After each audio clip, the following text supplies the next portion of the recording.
Number 2 meeting of the Pierce County Council. The time is 6:30 p.m. Madam Clerk, will you please call the roll? Councilmember Campbell. Here. Councilmember Cruver. Here. Councilmember Denson. Here. Councilmember Herrera. Here. Councilmember Hitchin. Here. Councilmember Morrell. Here. And Councilmember Mello. Here. There are 7 members present, Mr. Chair. We have all 7 members and a quorum. Item number 3 is the Pledge of Allegiance to the flag and our land acknowledgement. I'd like to welcome PAC number 524 of Boy Scouts of America Pacific Harbor Council, number 612, forward to perform a presentation of the colors. Audience, please rise. Color guard attention. Color guard hold. Color guard forward march. Color guard hold. Color guard post the colors.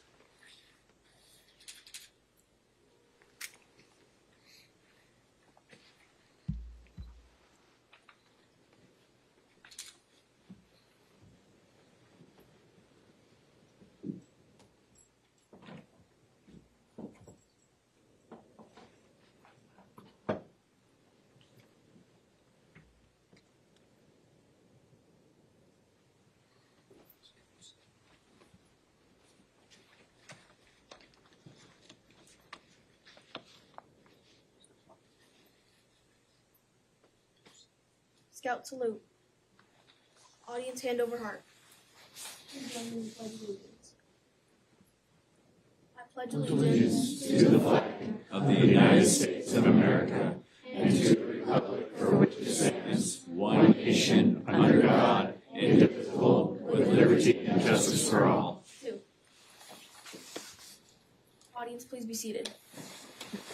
Scouts forward march.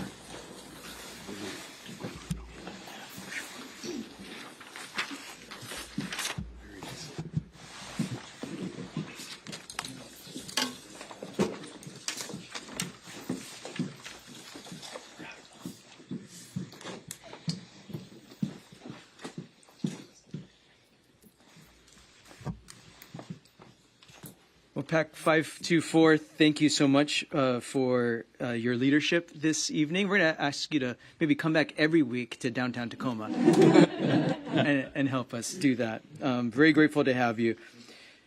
Councilmember Herrera, would you please lead us in our land acknowledgement? Thank you, Chair. We acknowledge that we are on the traditional homelands of the Coast Salish tribes. Coast Salish people have lived on and stewarded these lands since time immemorial and continue to do so today. We recognize that this land acknowledgement is one small step towards true allyship, and we commit to the uplifting voices, experiences, and histories of the indigenous people of this land. Thank you, Councilmember Herrera. Before we move on with the rest of our meeting, and Councilmember Herrera will lead us in the rest of the meeting. But before we do that, we have the great honor of witnessing Councilmember Herrera's swearing into office. He was recently elected to his position as Pierce County Council Member, District 2 Council Member. And we were so pleased to be joined by the Honorable Alec S. Rolson, Associate Judge for the Puyallup Tribal Court, who will swear Councilmember Herrera into office.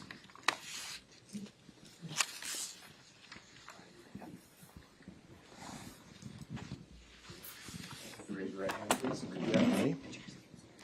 I, Paul M. Herrera, I, Paul M. Herrera, do solemnly swear do solemnly swear that I am a citizen of the United States and that I am a citizen of the United States and a resident and registered voter of Pierce County, and as a resident and registered voter of Pierce County, that I will support the constitutions I will support the constitutions of the United States of the United States and the state of and Washington the state of Washington and the charter and ordinances and the charter and ordinances of Pierce County, of Pierce County, and will faithfully, faithfully, impartially, impartially, and honestly and honestly perform the duties of this office perform the duties of this office of District 2, of District 2, Pierce County Council, Pierce County Council, as such duties are prescribed by law.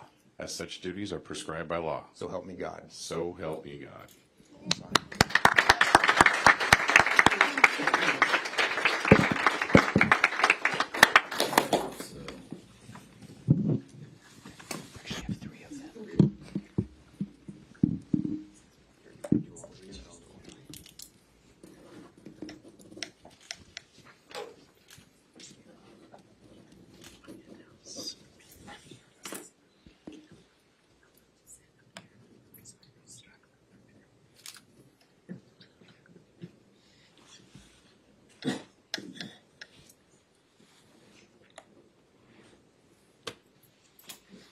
Congratulations.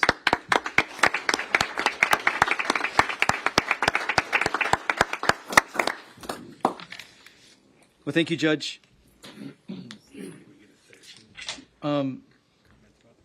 At this time, I would like to pass over the gavel to Councilmember Herrera. It is customary for whose district we are in, doing this in-district meeting, for that council member to chair the rest of the council meeting. So, Councilmember Herrera, the gavel is yours. All right. Thank you, Chair.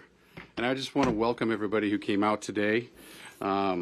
And an additional thanks to my longtime friend, Alec Rolson. Judge Rolson and I served as police officers in our younger years. We have been through a lot together. We've seen a lot together.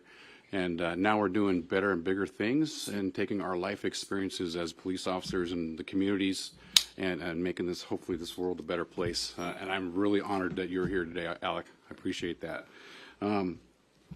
I also want to welcome everybody for coming out to the district meeting. I knew Sumner would show up today. You know, you guys are really engaged and want to know what's going on, and we really appreciate you coming out today. And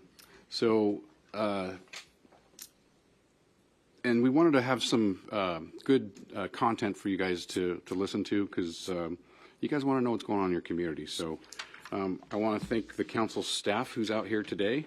Denise Johnson, our council clerk, right over here, and our communications manager, Brian Dominique. He's right over there. Our council advisor attorney, Susan Long. She's back there. Chief of staff, Julie Murray is back there. Did I miss anybody else? Jair's back. He's right back there. He can't hide. He's right back over there. PCT staff, I want to thank all of them. Deputy Ward's here somewhere. He's right over there making sure that State Commander Craig Doherty doesn't get out of line. So, and I'm getting there. And I want to thank the Scout Troop for coming out today. I think it's important for youth to come out and know about the flag and the processes out here. So I really appreciate the Scout Troop for coming out today. Let's give them a hand.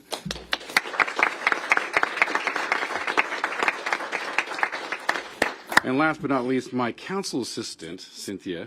She's right over here, and she's new to the team, and this is her first in-district meeting, and she kind of got all this together, and you wouldn't even know that she just started a month ago. But she's got some experience under her belt. She's coming from the state of Washington, working for over there for over 5 years, and she's been great. So my goal today is to keep the presentations going, because, you know, we got a lot of stuff to just out of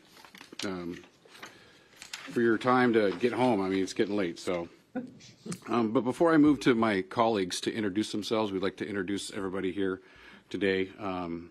I'd like to have our council advisor, Susan Long, explain why the county council is here today. I don't know if you have a mic back there, but if you can explain to us why we're here. I do, and thank you. Can you hear me okay? Okay, perfect. So yes, the Pierce County Charter requires that the county council hold an evening meeting in each of the 7 districts each year. And today is the District 2 meeting in compliance with that charter requirement. Thank you. All right, thank you. Okay, so I'll have our members give an explanation of where their name and where they're from. But before that, we have 7 council members up here, and they represent about 131,000 people in every district out here.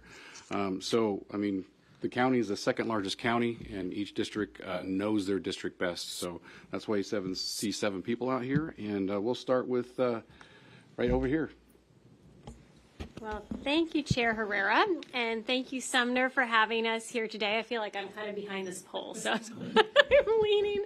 I'm Robin Denson. I'm the council member for District 7, and District 7 is North Tacoma, part of West Tacoma, and then it's everything in Pierce County on the other side of the Narrows Bridge. So Gig Harbor, Fox Island, and the Key Peninsula, which is in Pierce County, although a lot of people don't know that. Wonderful communities. I just wanted to say that I really enjoyed driving into town tonight. Your holiday lights are gorgeous. So good job to the community. And I work with your mayor, Hayden, on the South Sound 911 board and in other capacities. And you guys have a great mayor. So thanks for having us. Thank you. Hello, I'm Councilmember Dave Morrell. I represent District 1, which is totally opposite of Robin's Councilmember Denson's district. I got the other side of the county. My county is unique. I share unincorporated South Hill with Councilmember Herrera. I go all the way out to Graham. I go down into the valley. I got Ording. I've got all the small little towns, South Prairie, Wilkeson, Carbonado, Lake Tapps, Buckley, and then I jump over Enumclaw and I end up in Greenwater, and I have a ski resort, which is Crystal Mountain. So a lot of mix between suburban and rural, and I just appreciate being here in Sumner. I was hoping Councilmember Brown would show up tonight because I could tell some stories. We went to school together, and I happened to win prettiest hair. Remember the 70s? Okay. And Superintendent Dent, I only got kicked out once, so I was pretty good, you know. But anyway, I love Sumner and have enjoyed, you know, District 1 butts right up to District 2, and so we have a lot of common goals and a lot of common challenges that Councilmember Herrera helps me with, and I attempt to help him.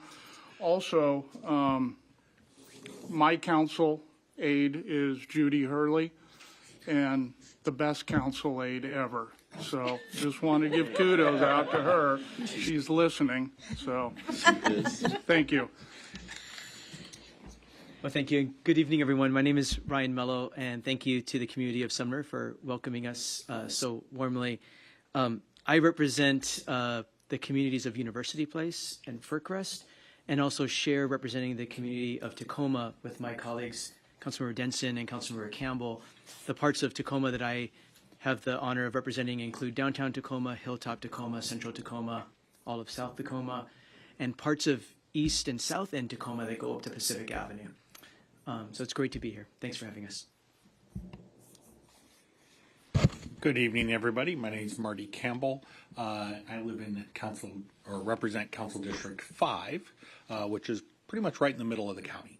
And pretty much against everyone but Robin. But I only have 2 cities. I have the fewest number of incorporated cities, part of Tacoma and our good friends in Fife. But I have several unincorporated communities: Browns Point, Dash Point, Edgewood, Fife Heights, Riverside, Parkland, Spanaway, Summit, Waller, Clover Creek, and then also East Tacoma and Northeast Tacoma and the Port of Tacoma. And I'm missing one, and I can't remember what it is, but they are my favorite. But it's a big area right through the heart, right through the center of Pierce County, from rural separator to urban communities, port communities, so a wide variety of issues that happy to bring to the table. Thank you so much for having me out here. I loved getting out of my car and hearing Christmas music as I'm walking down the street. That's something I haven't heard since I lived in Nebraska. So very Midwestern, small town feeling. So I appreciate it a lot being out here. And I do know that online, my assistant, Sabrina, far and away the best assistant ever, is listening online. And we appreciate it. Thank you all very much for having us out here.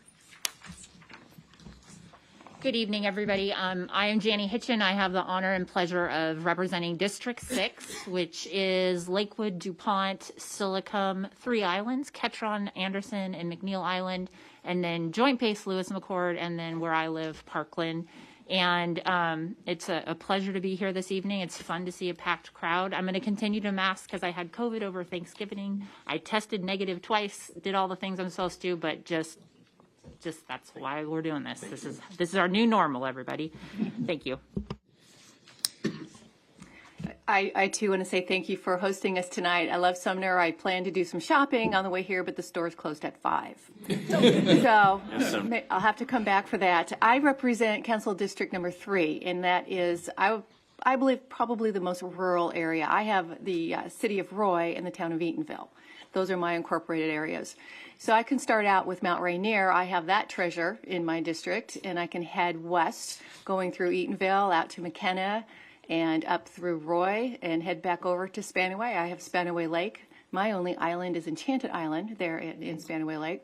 Head over to Frederickson, and I would go through to Graham. I have the west side of Graham, which includes Frontier Park. That's one of the great pleasures we have in the district there. And that would pretty much cover my area. Thank you for having us. All right. Last but not least, I represent District 2, which has Edgewood, Milton, Puyallup, South Hill, and the great city of Sumner. So it's good to represent everybody in this area here, and it's great to work with our colleagues. You've heard from the top of the mountains all the way down to the Bay of Tacoma areas. It's a big area, and a lot of people live in between. There's a lot of unique issues, and these people to my left or right are definitely boots on the ground. So with that, we're going to get moving right along. We're at Section 4, approval of the agenda. If there's no objections on today's agenda, any objections? Any objections? Seeing none, the agenda is approved. On today's council agenda, there'll be an opportunity for the public to comment under the community forum later, where you may address the council on any topic that's not addressed today on today's agenda. So, and when we do this, make sure you address all comments to the chair and be mindful of the decorum expected during this meeting. So then we'll move to item number 5, consent agenda, and we have no items on the consent agenda, and we're going to move to item number 6, messages from the executive. Ladies and gentlemen, you not only have every council member here, but you have the executive of Pierce County. Bruce Stanmeyer is here. Bruce, would you come on up and say a few words? Ladies and gentlemen, Bruce Stanmeyer. Is red on or off? Red's on. Red's hot. Okay. Thank you very much, Chair Herrera. For the record, Bruce Stanmeyer, I have the privilege of representing all the people of Pierce County as the county executive. It is very special to be here today. First of all, to be in Sumner. It's great to see Mayor Hayden and former Mayor Pugh here. And Councilmember Krueger, I recommend a picket fence for gifts in a great store in downtown Sumner. It is a privilege to watch your swearing in, Chair Herrera. You have lived a life of service to your country, to your community, wearing a green uniform, wearing a badge, and now as an elected official. I will warn you that just about a little over 20 years ago, I was elected for the first time to the Puyallup School Board. Lori Dent will appreciate this. And I was sworn in on a Monday night at a school board meeting and sworn at Tuesday morning in Top Foods. So just get ready. Oh, yeah. Get ready. But I particularly appreciate your service and your service on the council. You are my county council member, and this happens to be the shortest commute I ever get to an in-district meeting. It is only 11 minutes from my house, which is really nice. But I appreciate all of your service, but particularly this time when we're celebrating holidays, I think it's also important to remember that we also have some anniversaries that we need to remember. Today, we remember the 4 Lakewood officers that were brutally murdered off of Steel Street. And that was a day that I think changed my life forever, and it changed a lot of people's lives forever. We also have, later on in December, we have Deputy Cooper Dyson lost his life serving the people of Pierce County. And then, of course, at the end of the month, we have Deputy Kent Mendel, who lost his life serving the people of Pierce County. So I think we want to remember those people and appreciate the fact that you wore the badge out there, prepared to do what you needed to do to keep our community safe. Very, very important thing. So honored to remember them. And as we go through the holidays, think about their families who don't have them to celebrate the holidays this time. Beyond that, there are some other things that you will see. I know, I think on December 4th, you will see the South Hill Governance Study that will be presented to the CDC committee. I know that will be interesting, as South Hill, separates both the second and the first districts. If it were to incorporate, it would be the second largest city in the state or in Pierce County. But we'll see. You'll see how all that plays out, and we'll see some of the challenges associated with that. So you've got a lot of good work to do tonight and in the second, and I am honored to be here bearing witness to your swearing in and appreciate this whole evening. So open to any questions from the council, Mr. Chair. Any questions? Well, thank you. Thank you for those remarks. Thank you. Thank you. All right. So now we're going to be on item number 7, proclamations, and we have a proclamation today. It's a proclamation that the council is very proud to have. It's a proclamation to make this a Purple Heart County. And I'd like to invite some of our recipients today to the podium right up here. As I read the proclamation in the record, if I could have Robert Olivares on up there, Alan Acosta, if you want to go up there, and any other veteran who wants to stand up there and represent our Purple Heart veterans, a Purple Heart veteran, or anything like that. So.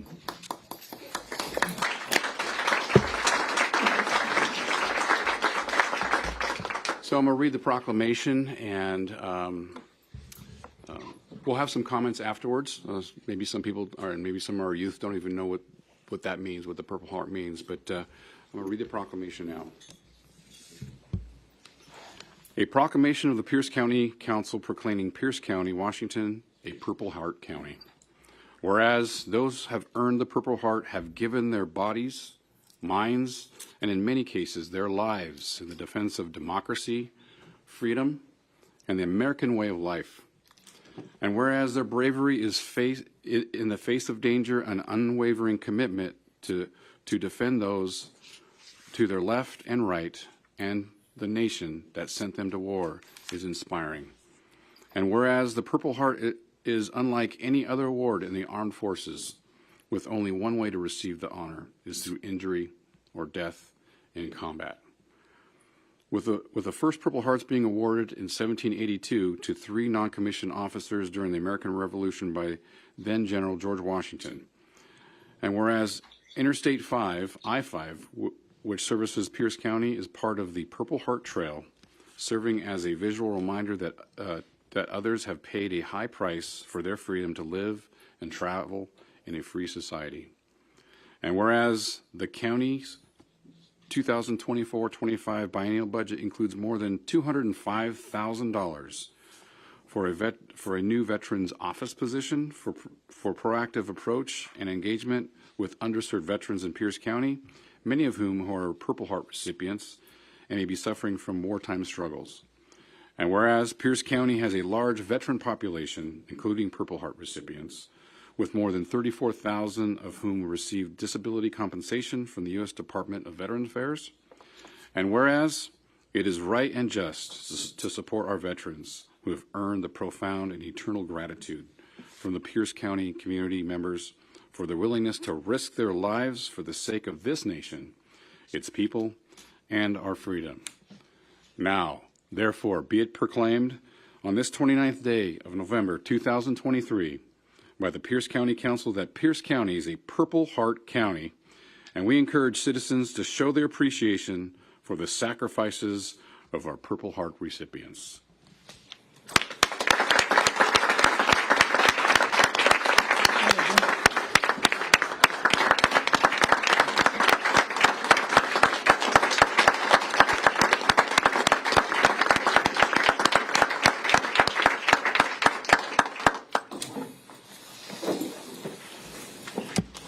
Thank you for coming out today. Robert, you're the National Senior Vice Commander for the Military Order of the Purple Heart. Just for our younger members and maybe some folks who don't know what the Purple Heart is, maybe you can start off with that and then you can give us your thoughts. Thank you for having us, and thank you for making the county Purple Heart County. We appreciate that. It actually means a lot to us Purple Heart recipients. Not a whole lot of people know, but there's actually living right now. There's over 250,000 Purple Heart recipients in the United States. Washington alone has a little over 2,000 Purple Heart recipients in it. Not all Purple Heart recipients belong to our organization, but they know of us and we know of them and we help them out. For those who don't know, the Purple Heart is an award that you're given when you're wounded in combat. A lot of us have received wounds in Iraq or Afghanistan during our initial combat with the enemy. But we're happy to be here, and we carry the legacy of our brothers and sisters that didn't make it. So everything we do on a daily basis, we not only do it for ourselves, but we do it for our brothers and sisters that weren't able to come home, and all the other veterans and veteran organizations that we work with. Again, this means a lot to us. We've been working hard to get all of Washington to be a Purple Heart entity. Washington State as itself is a Purple Heart entity, which happened about 2 years ago, which is great. But we have a lot of recipients within the counties that we want to honor and make sure that they know we're here for them. We work well with the other VSOs. VFW, we actually have a partnership with them. But if anybody is a veteran, we have programs to help out the veteran family members. Just reach out. You can look at us up, purpleheart.org, or find us on any social media platform. And we're willing to reach out and work with whoever needs the help. So thank you again. And then Alan Costa is our state adjutant, and Jennifer here is our department commander, which is the first female department commander since the Purple Heart was organized in Washington State. So she's been our department commander. She's been our department commander for the last 2 years, and I'm trying to con her into do it in one more year. So I help her out. She does a lot for me here in Washington as council member. I am the national senior vice, so I'm the second one in charge in the entire nation. So if everything goes right and everybody likes me next year, I'll be the first one in charge. So All right. fingers crossed, and we'll see how that goes. All right. But thank you.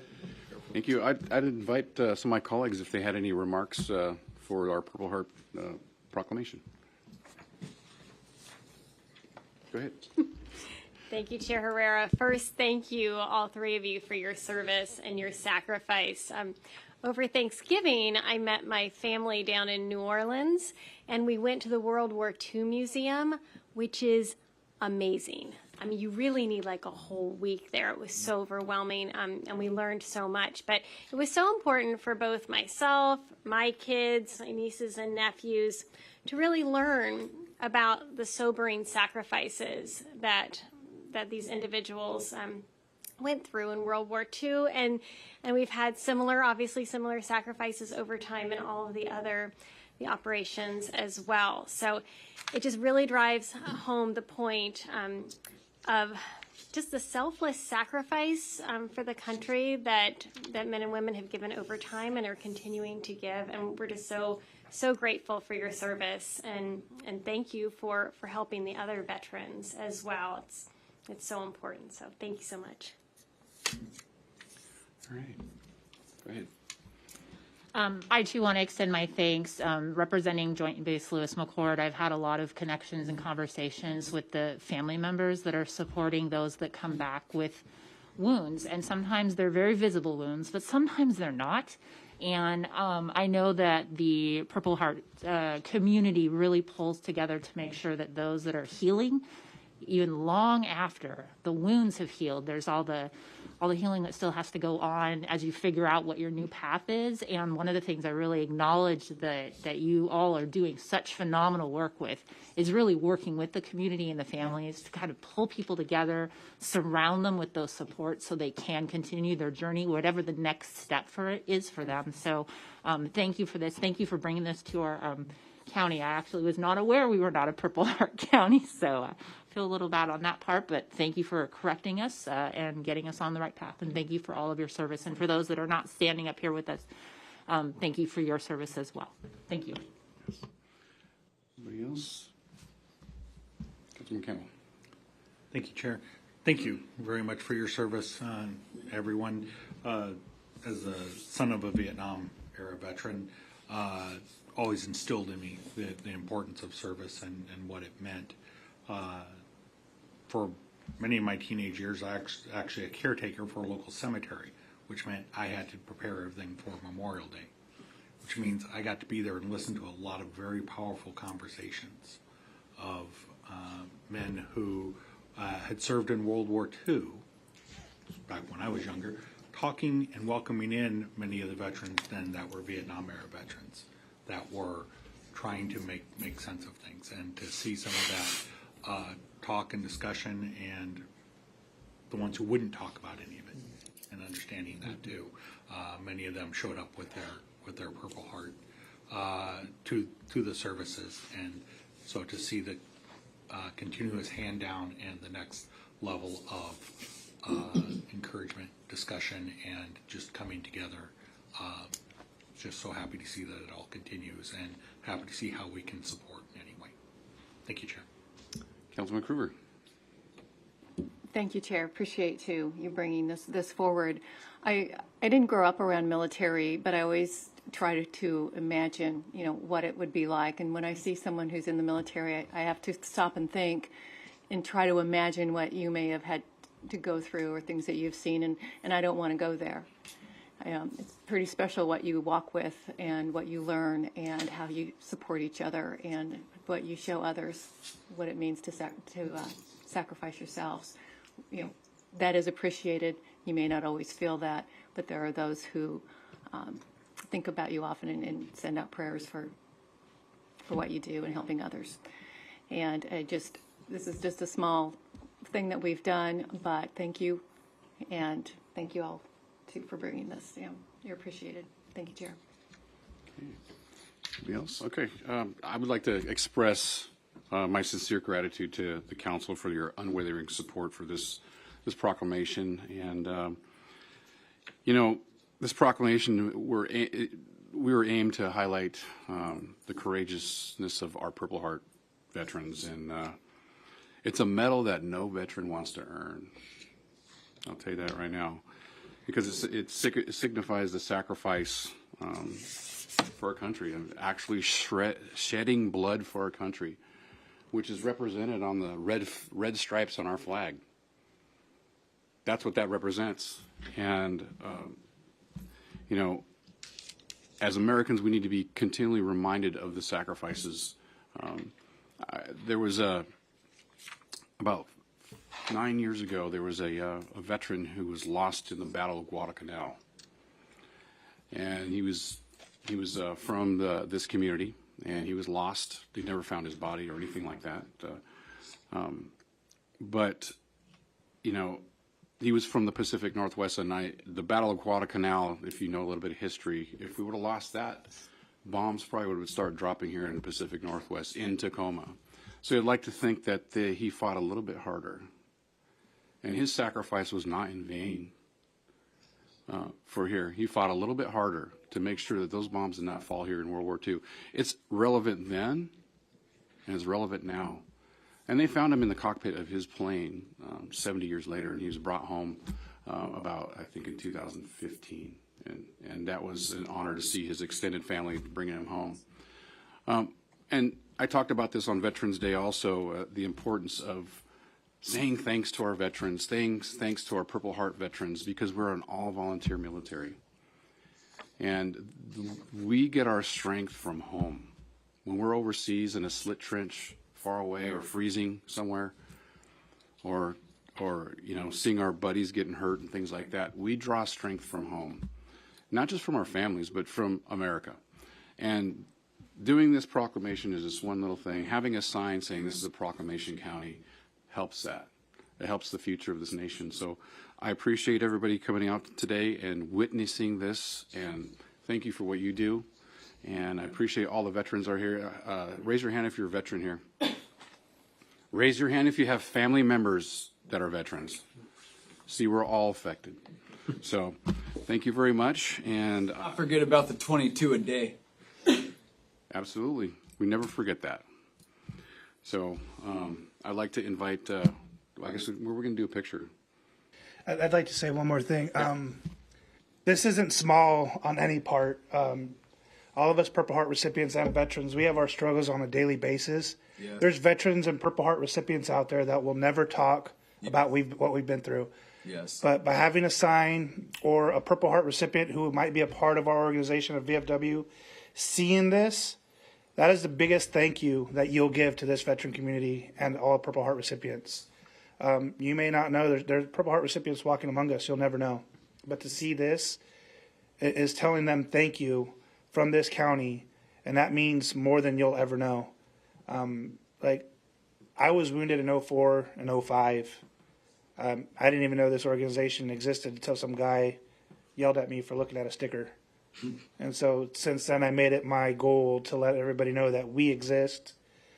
And I've made the big push. I was actually on the committee and helped do the push for the I-5 corridor to become part of the first Purple Heart Trail. I'm working on I-90. It's taking a little bit, but we'll get it done.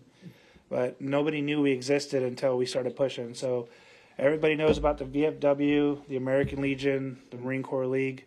You don't hear about the Purple Hearts because we don't talk about it. So thank you for bringing this to light in your community. It means a lot to us. You got someone from Island County here. I'm from Skagit County originally, but I live in Snohomish. I think you're still here in Pierce County, right? Thurston got here from Thurston. We traveled to come make sure this was happening to honor our recipients. So we appreciate you, and from the bottom of our hearts, thank you for looking out for our Purple Heart recipients and our veterans. And I'll say one more thing, and I had it written down here, but I kind of got into what I was talking about. But I wanted to utter a couple names because I haven't uttered these these names in a long time, and these are the names of people I served with who earned their Purple Heart when I was in Iraq. Sergeant Peters, Sergeant Weeks, Sergeant Castilleja, Specialist Gonzalez, Specialist Core, Specialist Ballard, Specialist Palmer, Sergeant Wheeler, Specialist Rand, Specialist Winslow, Sergeant First Class Maine, Sergeant First Class Lewis, Specialist Morosako, and Specialist Haro. I had a privilege to serve with all of them in Iraq. But I just wanted to utter those names. I haven't said that in probably a very long time. But it's relevant today. And thank you. Thank you, my colleagues. So where do you want to do a picture at? Back here? In front? Okay.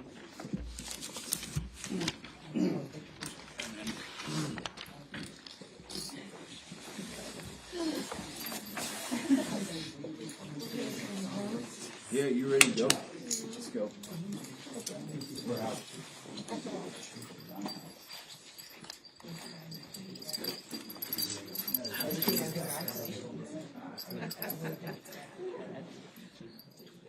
The sound of my voice. You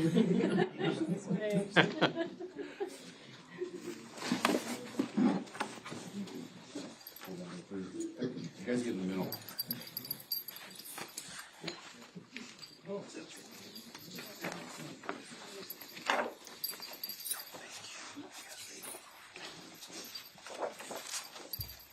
All right, pretend you like each other. Oh, I deal with these guys daily. They don't like me.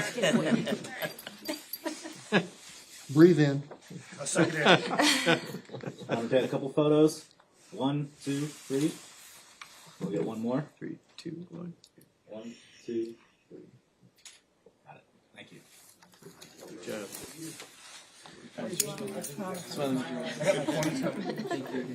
You guys have our support. You just let us know. Coming down. Thanks for traveling. You have our support. You just let us know what you guys need. Thank you so much. Thank you for having us.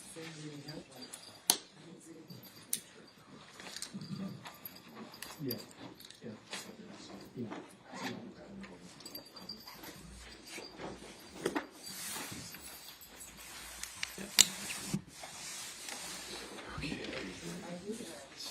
Teacher here.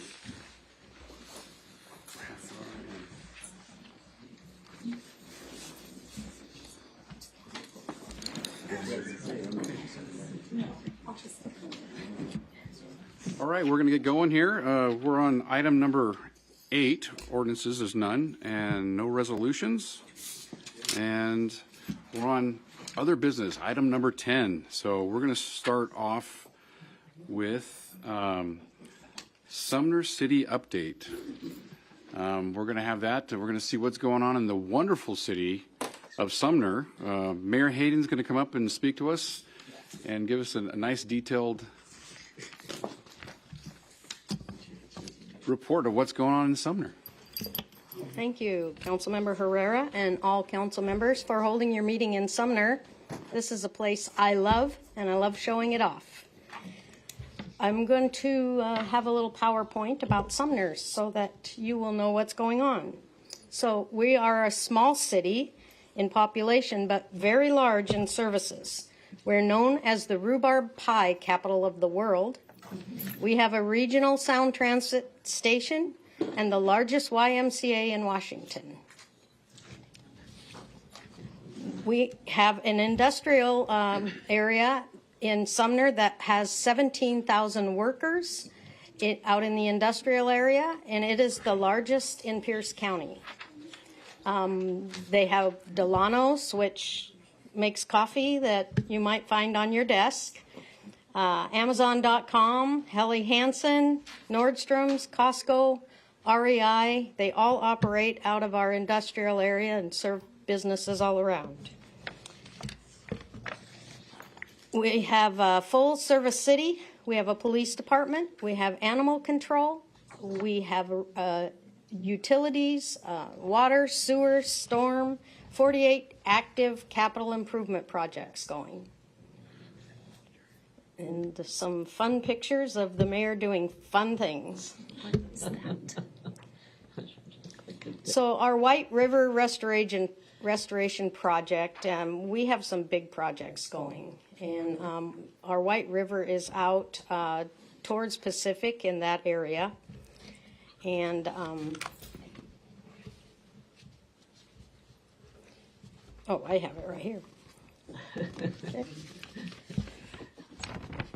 It has over 200 acres, 65 million projects, supply chain jobs from floods. It enhances our habitat for critical endangered salmon.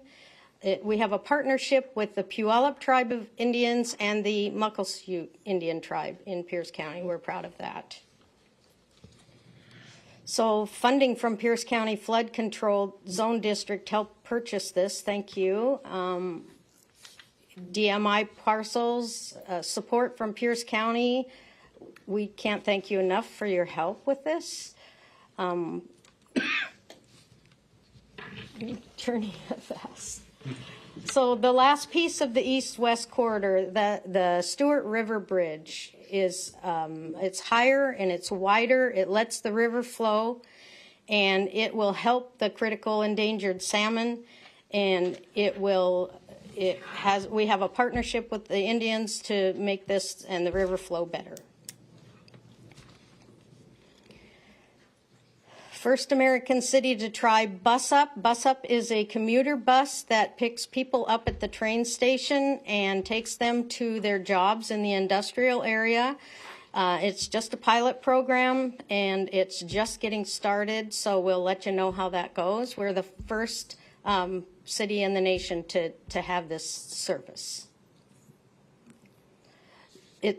Thank you so much for the commuter, the Beyond the Borders. It's a lifeline for some people. It's for low-income seniors that picks them up and takes them to where they need to go. For disabled, it's amazing. So thank you for that. We are working hard, adopting new laws and policies for our action plan to get more housing. We have completed the expanded multifamily tax exemptions, 33 affordable units, committed 0 lot line subdivisions. We updated accessory dwelling units, affordable senior housing. We're getting ready to increase infill options, pipe stems, short plats to make it easier. It must be working. We have 604 units in the pipeline right now. One of our big projects is the town center utility Wooner. We had to redo our utilities, and so we dug it up and replaced the utilities, and so we put down our Wooner style plaza right down in our middle of our town. So we'll come back in full design, and thank you for giving us funding for this, because it's amazing.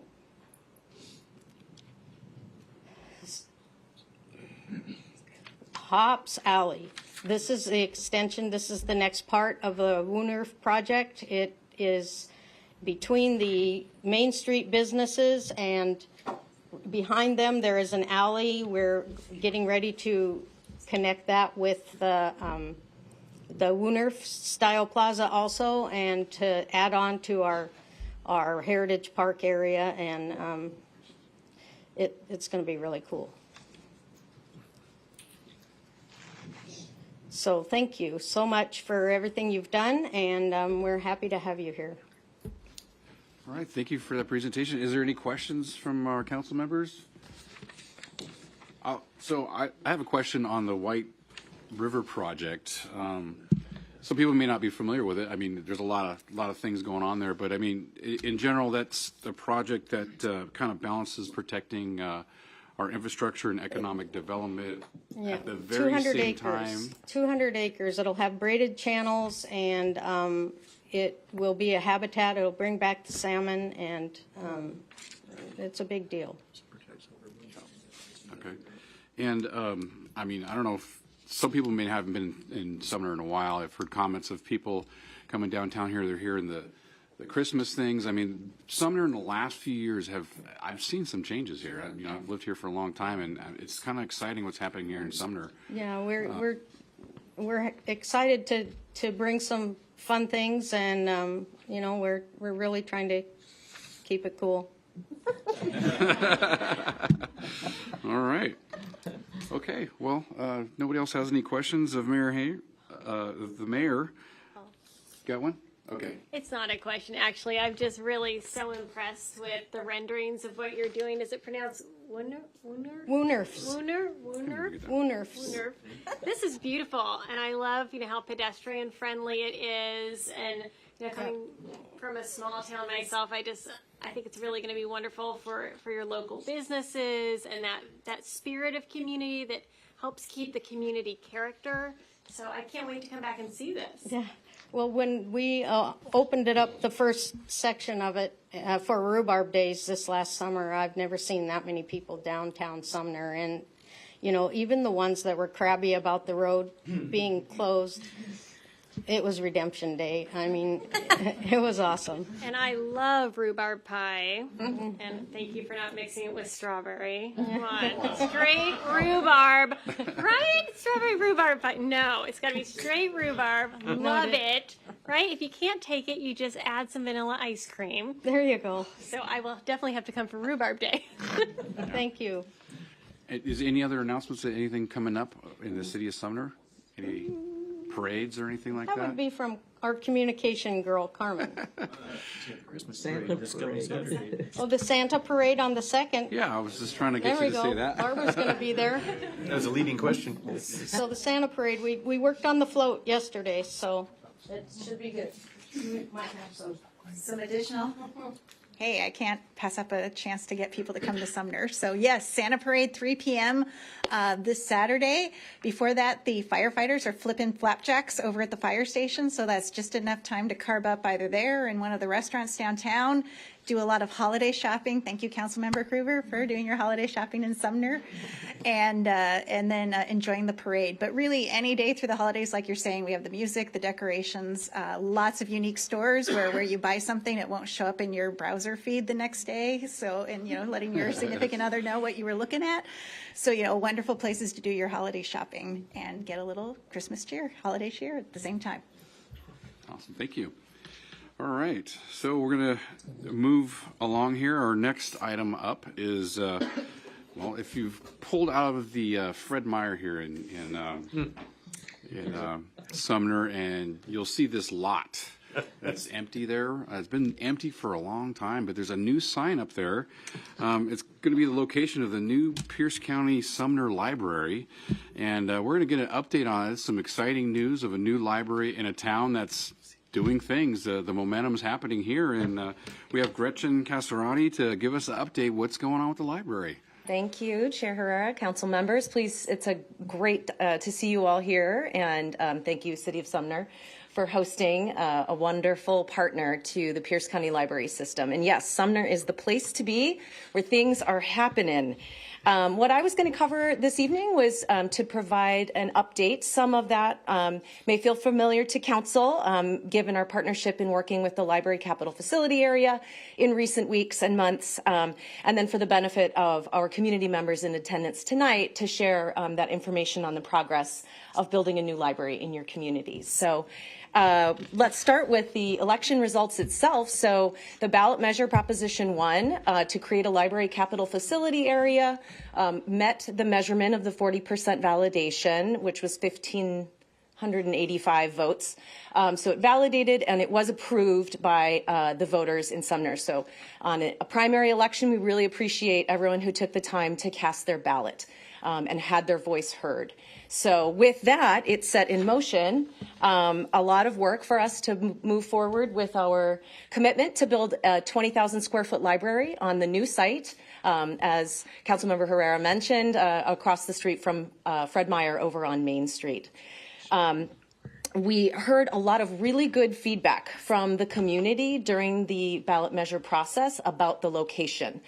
We heard a lot of concerns that the other location was very inaccessible, difficult to get to for children and families, and a lot of excitement that the teenagers will be able to come after school, that children can come to story times in strollers, and it's just far more convenient for the community to access in this new location. So that is exciting. And of course, any new library will have all the traditional things you would expect in a library. We will have collections. Despite what you might read on the internet, books are not dead. People are still reading in our communities and learning and being curious and connecting with their community members. We also know that people still need access to technology, and our library will have public computers, free high-speed internet on your own devices or on our devices. And a common trend in libraries now is to have more and more community spaces, meeting spaces, and study rooms. And so we anticipate that this library will have all of those standard features of a modern public library. And in this library, we heard a lot of feedback, both in 2019 and in 2023, when we did some public engagement, that people really in this community wanted to see spaces for children and families, multi-generational spaces where people can come together, where people can explore their curiosity, where people can get to know their community.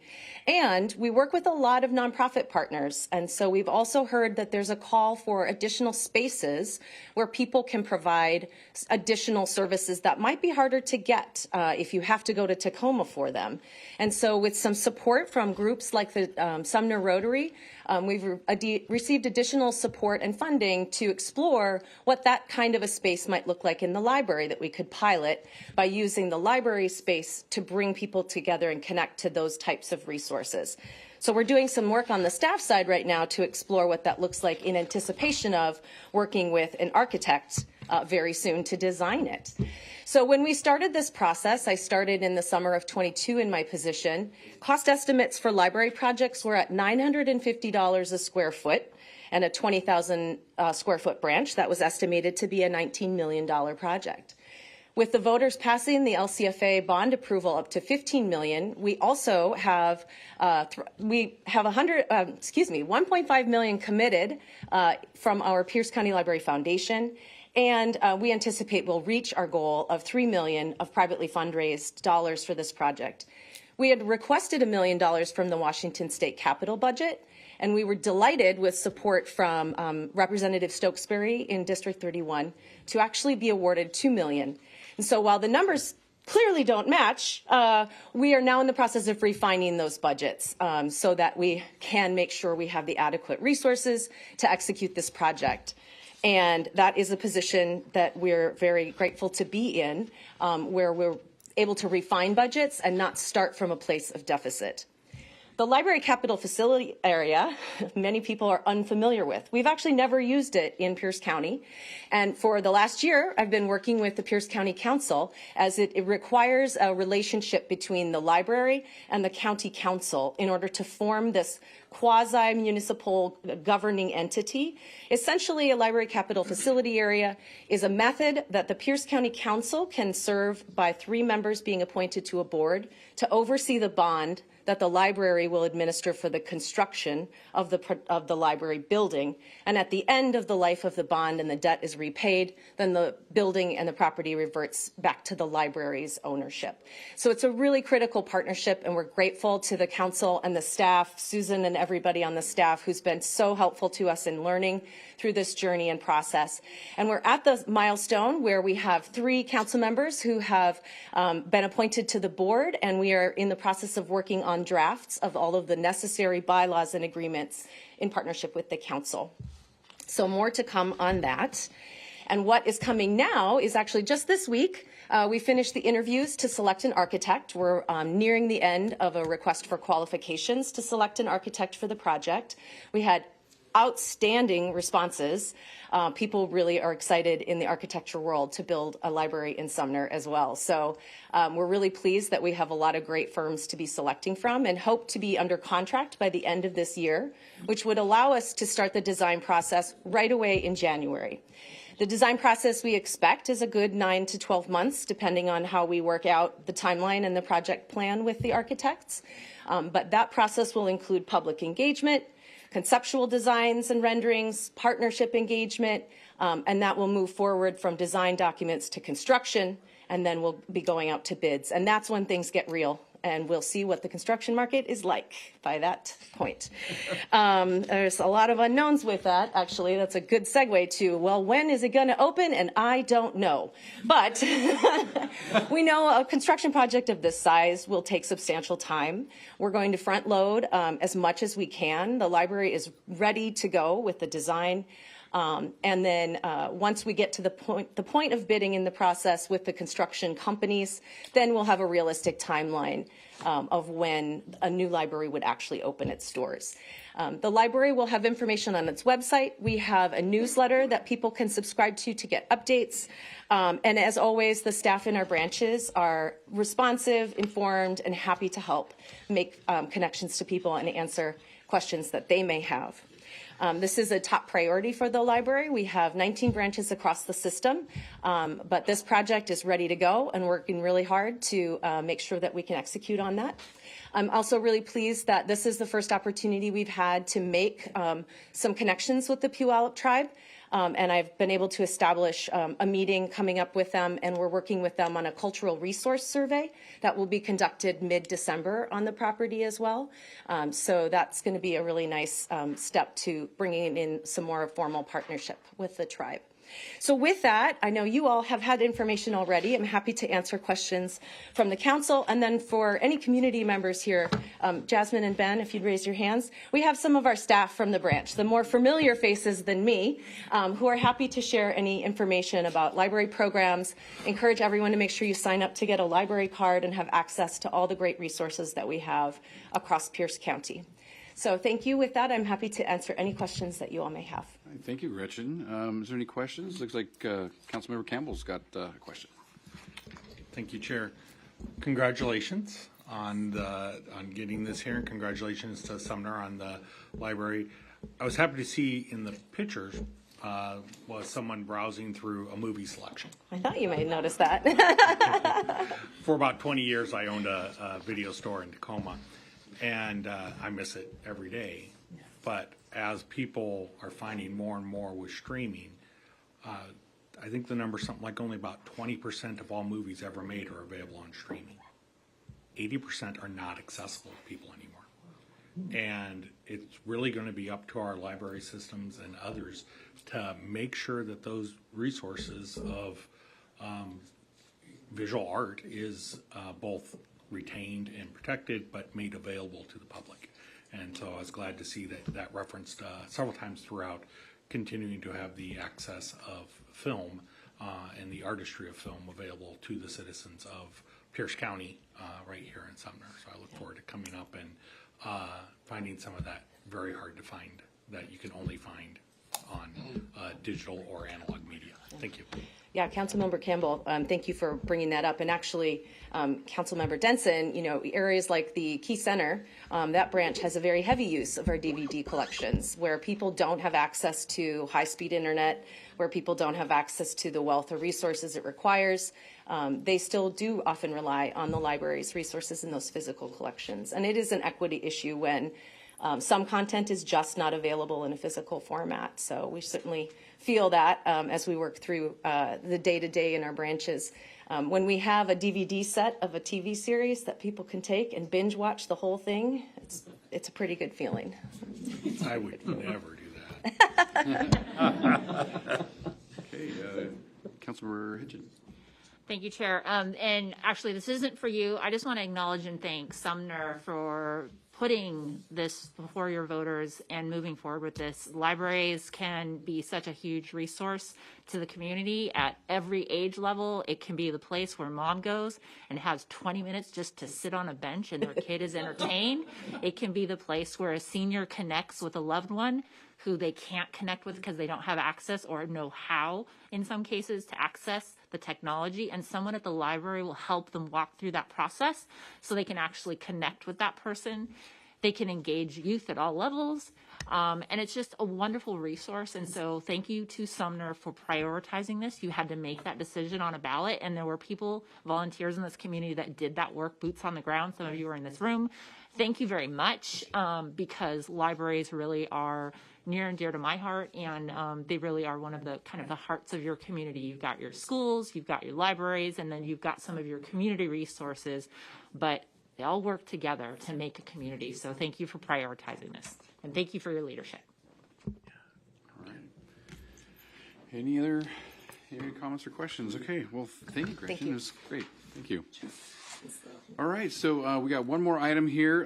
Public safety is one of the real important things to communities, and we're going to have the chief of Sumner Police come on up and give us an update what's going on here, because again, that is relevant. What's happening in Sumner is, you know, it could be trending out in the county. We didn't know what's going on, but go right ahead, Chief. Absolutely. Thank you, Chair Herrera. It's got a nice ring to it. Council members, executive, guests, particularly our veterans. Thank you, and thank you for being in Sumner tonight.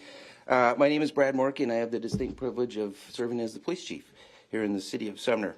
Tonight, I just want to provide you a little bit more about our department, our community, our public safety community partnerships, and like most of Pierce County, talk about a few of our challenges in public safety. A little bit about our department. Now, I have spent my entire policing career in the city of Sumner, but not my entire career. So I took a little hiatus. I decided to go to law school in 2002 at Seattle U, graduated 2005, and was hired by elected prosecutor Jerry Horn in 2005 to be a deputy Pierce County prosecutor. So I prosecuted criminal cases. I interned before graduation in the civil unit, representing some civil claims against Pierce County. So I really about 4.5 years total time with Pierce County. Thoroughly enjoyed my experience there, but my true love was law enforcement. And so as I was prosecuting cases, meeting cops I worked with all these years, I got lured back to come back to Sumner. I've been back since 2008, and I've had the privilege of being the police chief since 2012. We're a small but mighty department, 21 sworn. Now, like Mayor Hayden said, we're only 10,800 dormant population, according to population estimates based off the 2020 consensus. But we have this robust manufacturing center that brings in all kinds of folks for moving through the valley, working, that also requires some public services. We also have Metro Animal Services, which is a relationship serving animal control and shelter and care for 7 different cities in East Pierce County, including 2 cities, Pacific and Algona and South King County. And we also operate a small shelter in the city of Puyallup on South Hill. Promoting our sense of a community. So our city's mission is to provide needed and valued services that promote our sense of community. It's the why. It's the why we do what we do. And our police department is certainly aligned with that mission. Sumner's a very vibrant, close-knit community. It's a place where our officers take pride in serving the community, and the community takes pride in their officers. And the way we foster that relationship the most is during our community events. The notable historic Daffodil Parade, our Street of Treats, our homecoming. We take a lot of pride in our schools. National Night Out, Come Walk With Me. And of course, as the mayor and Carmen mentioned this weekend, our beloved Santa Parade. So officer wellness. So the past few years, there's been a shift, and rightfully so, towards more investment in officer and employee well-being and wellness. We're fortunate that our deputy chief, Andy McCurdy, came to us from King County a couple years ago, and is actually a subject matter expert in this area. And he's been put to use and has been very active in Pierce County in the peer support. Sumner's take advantage of both the Washington Association of Sheriffs and Police Chiefs grant and the Criminal Justice Training Commission grants appropriated by the legislature, I believe in 21 and 22, to be used for officer wellness programs. And what we use the money for is not just to buy workout equipment or provide officers energy drinks, but actually to form an East Pierce County peer support team. Puyallup, Sumner, Bonnie Lake, Buckley, and Ording. And we brought members, provided training, and actually put together a formal peer response team. And that was one of the outcomes or products of that was this first responder peer support toolkit that was through WASPIC and made available statewide. With the line of duty death of Dom Collada in March of 2022, it became immediately apparent the need of having more robust peer support programs. Pierce County, as big as that agency is, was not prepared to handle that alone. We had, especially when it spilled out where Dom worked in Edgewood, served with Pierce County SWAT. So many people were affected. So many people knew that young man. There was, we brought in Pierce County support from King County. We knew we can't do this and continue to do this alone, not what we're asking these men and women to do. So we did form an East Pierce County peer support team, and we're also bringing back, through Deputy Chief McCurdy and Tara Semelink with the Pierce County Sheriff's Office, an effort to have a true regional Pierce County multidisciplinary police, fire, 911 peer support team. Some of our regional partners, they said, you can't, crime knows no boundaries. These problems know no boundaries. So we have to take regional approaches. And I'm very proud, I have to say, that the Pierce County has a very strong, cohesive association of sheriff and police chiefs. And also our local federal leaders. So we've got Sheriff Troyer, all the operational chiefs of the Sheriff's Department, the city police chiefs, Washington State Patrol, Liquor Cannabis Board, Department of Corrections, Joint Base Lewis McCord, both their DOD civil police and their commissioned military police, and our federal partners, FBI, ATF, U.S. Marshals, and Mount Rainier National Park are all members of our Pierce County Police Chiefs Association. It is a very strong, unified association. We meet monthly, and we have consistent attendance. And I'm told, because I only know Pierce County, that this is not normal. In other counties and other places of the state, there's not that level of cooperation and unity. Region 5, we've got a very successful DUI traffic safety task force that we apply as a region and share in a pool of traffic safety grant funds to conduct emphasis patrols in all of our communities. We just recently had one last week in the city of Tacoma. We're going to have one on December 21st in the city of Sumner. And then we also have our holiday DUI emphasis campaigns. The results of these collaborative efforts are phenomenal, what we can do together. And then, of course, we have a number of partnerships with smaller teams and coalitions. We have a multi-jurisdictional SWAT team, a major collision response team, crime response team, and, of course, Pierce County FIT is a independent force investigation team, which unfortunately just deployed Monday night for a Pierce County officer-involved incident. These are things that we cannot do alone. We've got an East Pierce Coalition for Emergency Management, not to supplant what Pierce County Emergency Management provides, but to add to it as a force multiplier. We have a Pierce County Incident Management Team. Members from multiple cities, Sumner included, have personnel staffing that, and of course the Metro Animal Services that I mentioned. And I would like to give one special public thanks to the Pierce County Tacoma Search and Rescue Team.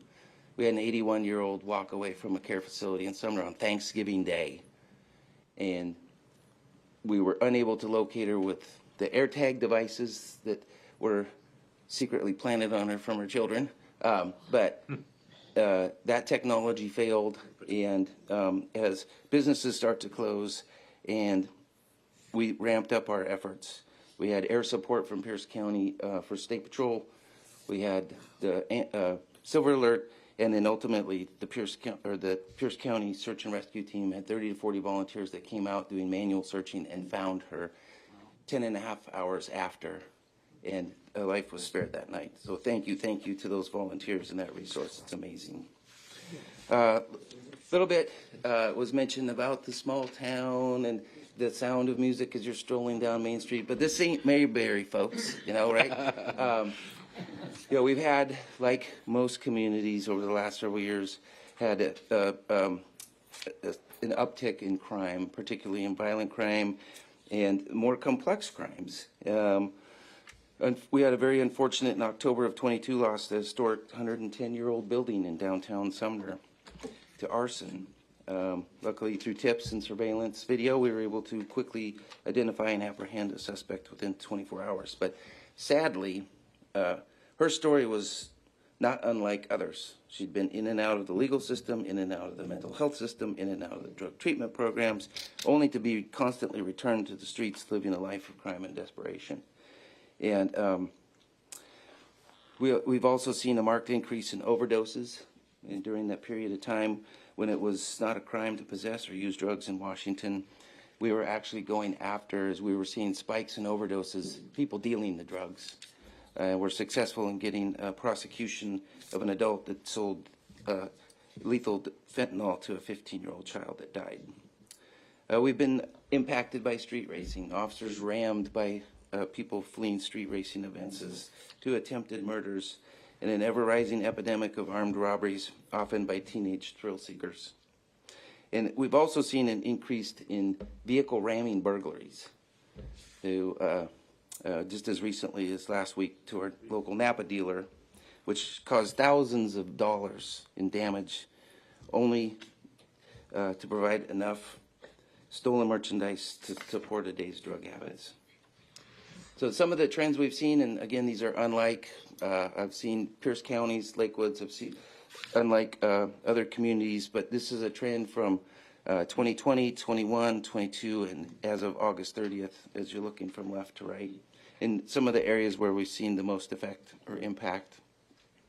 Since changes in legislation, COVID, a number of factors that have attributed. One of the huge ones was in motor vehicle theft, and then stolen motor vehicles being used to commit other crimes. The robberies was 3, 4, 6. That's pretty typical. And then we saw this spike as of August 30th of 13. As of today, it's 21, including one just last week at Winco involving 14 and 15-year-old suspects doing an armed robbery, shooting several bystanders. The trend in escalating juvenile crime, and we talked to Executive Dameyer about this, Prosecutor Robinette, some of the Superior Court judges, is alarming. It's really alarming. And while these numbers may look relatively low, it's relative to our size and the impact it has on us. We have 2 detectives, like I said, a commissioned force of 21 officers. That leads to some of the challenges and impacts. Competitive hiring and retention environment. We've had 7 retirements in the last 2 years. We're seeing that trend from the cops officers that were hired in the mid-90s have reached an age of retirement. We've seen the delay because of the number of new officers being hired has caused a backlog of capabilities for the State Criminal Justice Training Commission and delayed academy dates.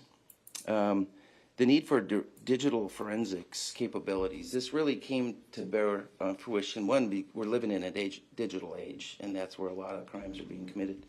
But also, we had a significant case involving a predominant coach that had vast amounts of digital evidence. We're talking over 4,000 images and 2,000 pages of PDF text in their social media, and there was a lack of those capabilities. Pierce County has capabilities, was able to offer help Bonnie Lake, and so we are in the process of increasing our capacity and abilities to process digital evidence. Jail issues, honestly, it started in the pandemic, and it's kind of been continued because of staffing challenges and everything else. I know you deal with that daily with the Pierce County Jail, but the result of that is communities like Sumner.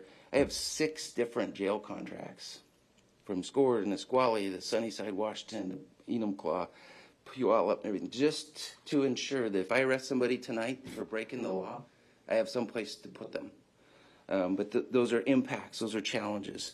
The juvenile detention facility, that's some of the things we've discussed with Executive Dan Meyer. It's increasing challenge, finding that appropriate balance between accountability and due process. And I'm sure you're all very well aware of the issue with the inadequacy of mental health capacity and capabilities, and with the True Blood settlement and that kind of issue between being able to do timely forensic evaluations for those criminally charged and doing the proper civil commitments for those that have, we call them felony conversions, that had their criminal charges released but then are held under a civil commitment, and that Hobson's choice.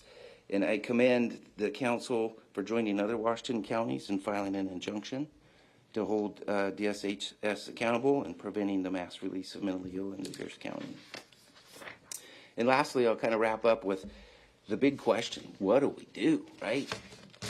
How do we fix this? What do we do? And I just wanted, from the city of Sumner perspective, what we can do to bring about collaborative change. Our city is committed to adopting legislative priorities for the 2024 state session that will improve public safety but also preserve public trust and accountability. And that's to provide additional tools to address auto theft and property crimes, stable funding for co-responder programs and therapeutic courts, which I know have been extremely successful not only at the county level, but also at the Sumner and Bonnie Lake Municipal Court level. Take a second glance and look at our pursuit policy restrictions, given the number of stolen vehicles used to facilitate other crimes. Amend laws that allow for parents or guardians to provide consent for minors being interviewed by law enforcement. Increase capacity with the Basic Law Enforcement Academy, and help cities and counties recruit and retrain police officers for public safety and provide better behavioral health resources. That's it. That's all. It's easy, right? Any questions? Oh, I just wanted to kind of give it from a small town perspective. Do we have any questions? Councilmember Campbell. Thank you, Chair. Thank you very much for the perspective. Did just want to kind of come back to some of the challenges that you face. Some relate right back to the county. When you talk about staffing shortages in jails and staffing and facility restrictions at the juvenile detention. And in the budget that we just passed, we've increased pay for many of those, I think even before the budget, for corrections officers to increase the number of officers we have in our jail to bring that threshold up to the ones that we can receive, so you're not having to call all over. And we added retention and hiring bonuses for Raymond Hall to bring that staffing level back up so that they can also handle the flow. So we do hear many of these same things. And I know we at the council are trying to do what we can to help address where we have the overlap. Thank you very much for the work that you do day in and day out and continuing to raise the issues that are important to you. And I will say Chief Patty Jackson with the Pierce County Jail, oversees the Pierce County Jail, has said there has been some improvement in the hiring. So it's just the challenges we all face. Anybody else? Well, Chief, I just wanted to say I'm really glad to hear that you have a wellness program going on here. I don't know how old you are, but I've been around for a while, and back in the old days, we'd have a serious incident or something like that, and you just went home, and you made the decision to either tell your spouse or not, and you just kind of swallowed it down. And it's really important, and even for small towns, just like you said, what happens in the next, we all know each other, and what happens, a serious incident happens, we're all involved. In 2009, when the Fort Lakewood officers went down, I was there, and those things, they kind of stay with you. And this wellness thing is not a sign of weakness or anything like that. I really, really think it's needed. It makes our police department stronger, and I really appreciate you teaming with other teams around and getting that done. So I appreciate your work here in Sumner and your leadership, and that was a very detailed report you gave us today, and we really appreciate it. And the community wants to know when they want to hear the turkey, and you're giving it to us, and thank you. So, all right, with that, we're done with that part. So now we're at item number 11, Community Forum. The Community Forum is an opportunity for members of the public to address the council on any topic that is of significance or that affects Pierce County government but did not appear on today's agenda. There's a 3-minute limit. Please state your name if you'd like it on the record and address all comments to the chair. And I'll start with anybody who's in the chambers here. If there's anybody that wants to talk on anything, there's one person that signed up that wanted to talk to Mr. Wood. Here at all? Okay. Is there anybody want to speak today? Okay. Hearing none, we'll now turn it over to Zoom. Is that another one? Okay. They just signed in. So nobody in here wanted to talk. Yeah, no, I did. You did? I signed up. Oh. I didn't see which your name. Come on to the podium and state your name for the record if you want. All right. Yeah. Thank you. Is it on? No. Press it. Red. Okay. There you go. I'll get there eventually. So yeah, my name is Nick Bierman. I'm a resident here of Sumner and of course of Pierce County as well. And yeah, thank you for coming to our town and holding your council meeting in Sumner here. But I'd like to spend most of my time talking about the Pierce County Lodging Tax Program. It collects excise tax on hotels and campgrounds with the idea that the funds raised would promote tourism, right? So my understanding is that the city of Sumner obtained $400,000 from this program in 2023 and had obtained $750,000 from this program for 2024. And these funds were to go toward the restoration of the Ryan House, which is a historic building right here in downtown Sumner, right on Main Street. So that totals around $1.15 million, if I do my math correctly. My understanding is that that is about half of the estimated cost of the renovation program, the renovation funds needed to restore the building. So some of the estimates had been as much as $2 million. So about half of that could come from the Pierce County Lodging Tax Program. But now these funds are going to be returned to the county because they're not going to be used for restoration of the Ryan House. So because the city had the city council voted to demolish the building, they're going to be returning these funds to the council. They won't be used. They won't be used for their intended purposes. So they have to be returned. Is the way I understand it. So first, I ask if that is true. If that's entirely the case, that the funds have to be returned. If they could still be used for any future renovation work. If there's a way that the city and the council can work together to make sure that these funds that were already allocated to the restoration and renovation of the Ryan House would not have to necessarily be returned. And then, can the city of Sumner, can the Pierce County Council continue to work together to find other ways of developing funds, allocating funds toward the work that would be needed to restore and renovate the Ryan House in its current state? The funds could go toward turning the site into not only a usable facility for the future, with the building intact as it is, but also with the intended purpose of having a park dedicated to Lucy V. Ryan in the environment that is currently on the site. Thank you, sir. Yeah, thank you. Anybody else in the chambers? Okay.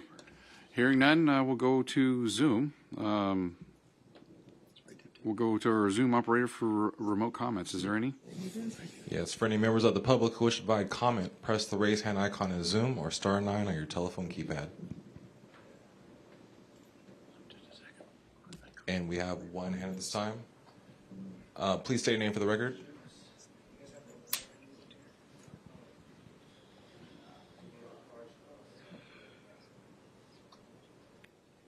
Houston, we have a problem. Hi, this is Erica Snell, and I appreciate the council going out to the small town of Sumner, where I was actually raised. So it's nice to hear what the community is like since I have moved out and on.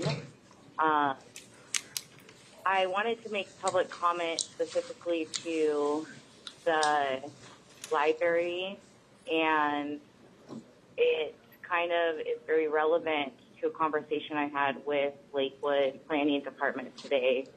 And this would probably be more directed towards Ms. Hutchinson, if she's in attendance, that I have offered my services to Lakewood. I am aware that the roof has collapsed in the library in Lakewood, that it is closed to the public.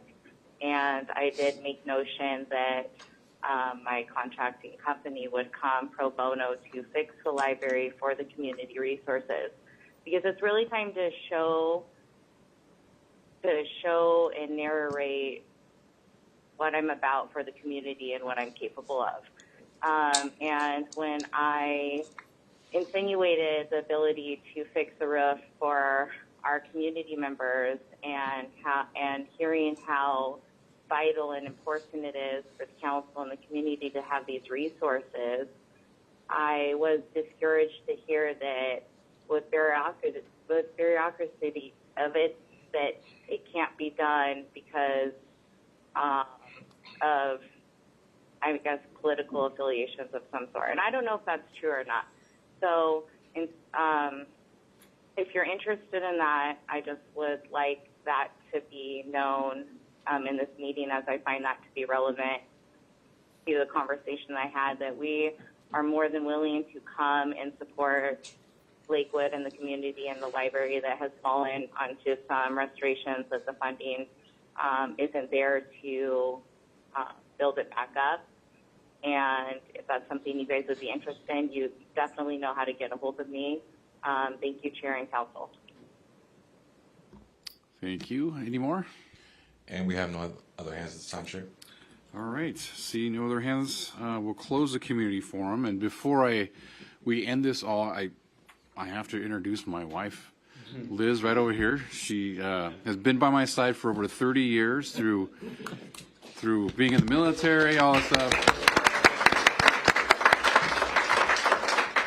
And she's still sticking with me through another page in life. So, okay. So with that, Chair? Chair, go ahead. Right. May Just a brief comment again, thanking everyone for being out here. It's like my 14th or 15th year in public office, and many times the voters send us people who we get the honor of working with. Mayor Pugh's known me long enough to see some of the colorful people I've got to work with.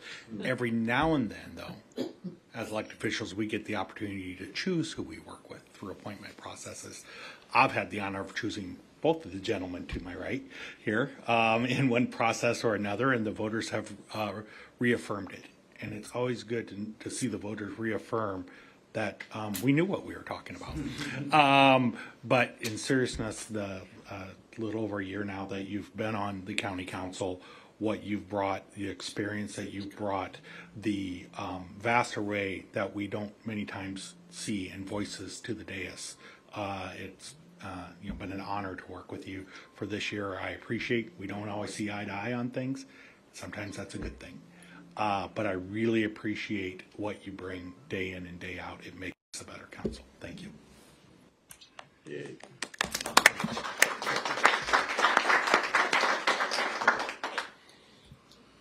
Thank you, Chair Herrera. I just wanted to acknowledge the fact that, Sumner is a dynamic, vibrant community, but as you pull the curtain back, it still has its challenges. And I know as the county, we definitely hear the concerns, the cries, and trying to look at things more globally. Sumner is unique. Fortunately, Mayor Hayden has a great legacy she's following in. I remember when the zoning changes came for the industrial employment manufacturing center. That was a battle that was hard fought to get that. But I think as that has developed, and you've heard people say, it is the largest employment center in Pierce County and continues to be a great blending of tax dollars to be able to run a city and still keep its vibrant small town feel. And I really appreciate that aspect of it. And I know Sumner has taken the lead on several projects that Puyallup has ignored, and you have picked up the ball and ran with it, mainly the 410 main interchange there. That had been a choke point for decades, and Sumner stepped up and handled it. Also, it was indicated the fire that happened. Sumner Strong came forward. The community coalesced and supported the addict and the multiple businesses that were affected. And Sumner does have a very good downtown association that works collaboratively with their both the public and businesses to bring people downtown. And the partnerships that Sumner works together with, the collaborative effort with the Sumner Bonnie Lake School District, with East Pierce Fire and Rescue, and the Pierce County Library System. That's what makes a town very unique, is the ability to work with others and to have a vision and move that vision forward. It's not any different than any of the little small towns that I represent. The struggles are real, and we've heard those struggles. We'll continue to work on those issues collaboratively. I think we just passed our biennial budget that I think will help with a lot of the issues that were brought up in public safety, but also a lot of the issues as far as the social challenges, whether it be homelessness, whether it be drug overdoses, behavioral health. I think there again, I think this council did a great job in putting together a budget. And the exec's gone, but I will say I appreciated the exec bringing us a budget that we could work with, and the council just put our touch on it, and we're able to move it forward unanimously. So looking forward to the next 2 years and how that affects Sumner, I think it will be there, and we're here to support our small towns and also our rural areas. So I just want to acknowledge the fact that Sumner's managed growth very well, and you continue to do that even though the pressures of housing and other infrastructure is apparent. But thank you for all you do, Mayor Hayden, your staff. They're great resources, and I appreciate the community coming out and supporting their town. So thank you. Thank you, Mr. Chair. Thank you. And Councilman Gruber? Yes, thank you, Chair. Thank you for that information. That was very special. And I just wanted to say there's no coincidences. I just happened to come from a lodging tax meeting, and the Ryan House was discussed. And the dollars, as I understand how it will work, will go back to the lodging tax committee, and it will be through applications on where that money will be dispersed to. And I'm sure Carmen or the mayor can correct me if I'm wrong on that. But we know Sumner is a great town, has great draws, can do great applications. So, and I learned too, it is the vision of the folks who had the home that they wanted a park there, and there just aren't enough parks. So we'll see what happens. So if there's any other questions, you can catch me later. Thank you, Chair. All right. Again, thank you, Mayor Hayden, for having us. Thank you for the city, to the Sumner, a really great city here in Pierce County. So with no other further business, the Pierce County Council, the special meeting is adjourned. Yay. All right.